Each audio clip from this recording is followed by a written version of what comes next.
2 years after the Women's March movement sparked the largest single-day protest in U.S. history, and a record number of women were just elected into office, controversy may be dismantling the group.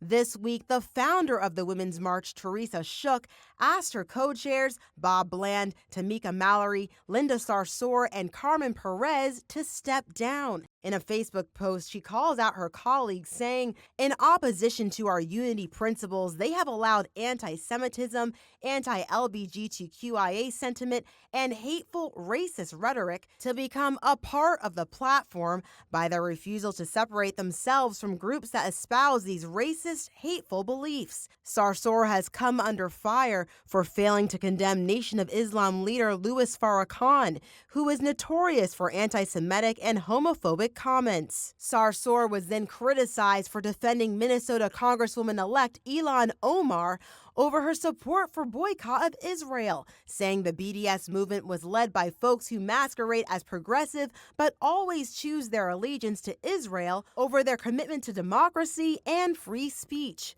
Mallory and Perez were also criticized for praising Farrakhan. The women had posted pictures with him on social media.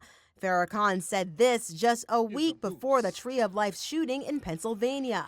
So when they talk about Farrakhan, call me a hater, you know what they do?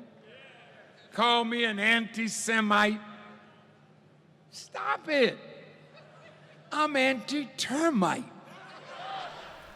Following Farrakhan's statements, critics have asked the Women's March to denounce him, but the co-chairs have declined, saying they reject all forms of racism and anti-Semitism.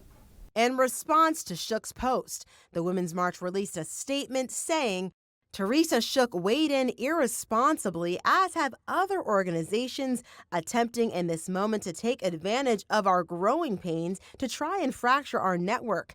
Groups that have benefited from our work but refuse to organize in accordance with our unity principles clearly have no interest in building the world our principles envision.